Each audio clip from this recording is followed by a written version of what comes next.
ku ci nekk ci turam ak santam. Bon ñun kuréelu ay organisation lañu yu dajaloo maanaam kuréel gi mi ngi dajale ACT Africa First Afrikajom Center Amnesty International Ataw RADDHO Mouvement Agir Jamra Mouvement Tekki Coalition Jotna Grand Parti Nitu Dëgg Valeur Urgence panafricaniste LCIS Collectif Ñoo Lank SNP Gilets Rouges République des Valeurs Ginnaaw Raay Debout ak GFCV ñoo dajaloo woon tey pour revendiquer fan yi yëpp lu askan bi yëpp di mën a seede muy injustice bi ñuy dund saa su ne acharnement politique bu suñu ay naataangoo di daj saa su ne instrumentalisation des forces de l'ordre c'est-à-dire jaay doole bi ñu waa police ak gendarmerie du ñu jaay doole ak pour xeex ak yelleefu citoyens sénégalais yi fi ñuy commencer mooy wax leen ni dafa doy ndax ñu ngi seetlu ni boobu ba léegi bëri na ay forme injustice yu ñuy subir ñun ñi ñëpp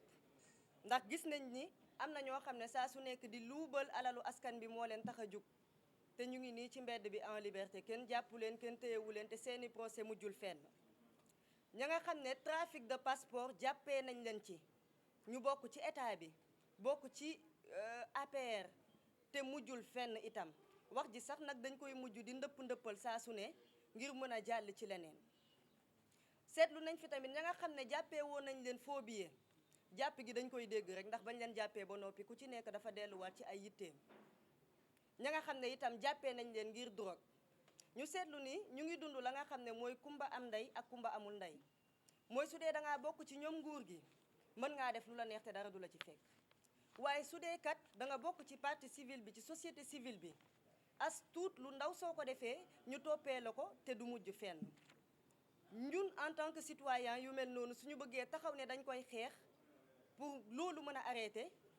pour mën a gën a dooleel suñu démocratie lu ñuy seetlu mooy ñun la ñuy jël nañu ràppe tëj ci kaso gi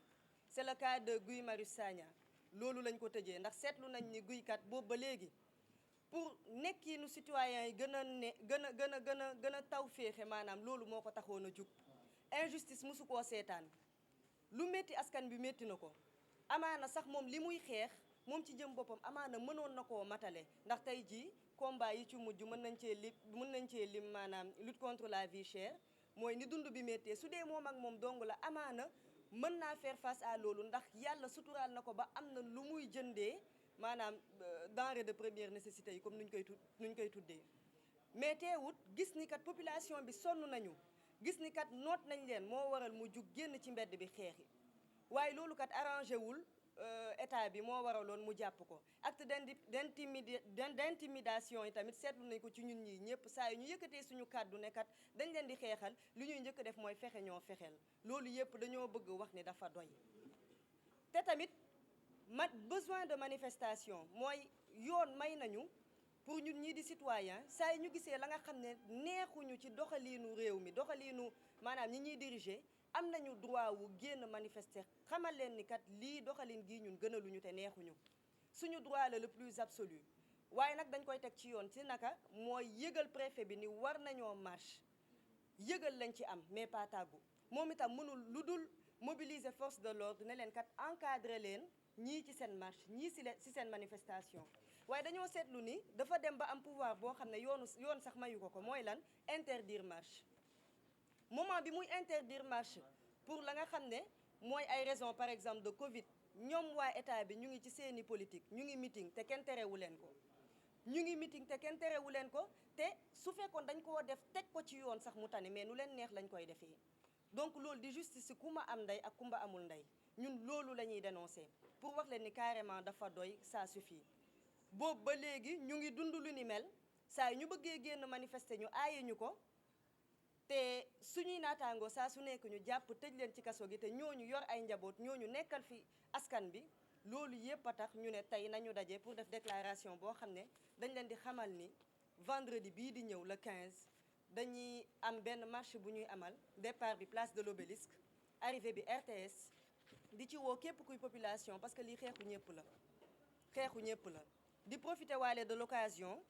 pour mën a waxaale ci waa groupe des médias bi nga xam ne ñu ngi leen di fexeel boobu ba léegi sous prétexte que ñoom seeni taxe ak impôt matale wuñ ko loolu liñ ci kàddu yiñ ciy dolli mooy du ñoom kese ñoo matalul seen taxe ak impôt pour lan exonération bi ñu koy defal ña nga xam ne ñu ngi bokk ci nguur gi wala di leen soutenir et que ku mel ni des médias nga xam ne nekkalu fi lu dul askan bi ñu bëgg koo faagaagal ndax lan adversaire politique la ka nga xam ne mi ngi dimbale askan wi di créer ay emploi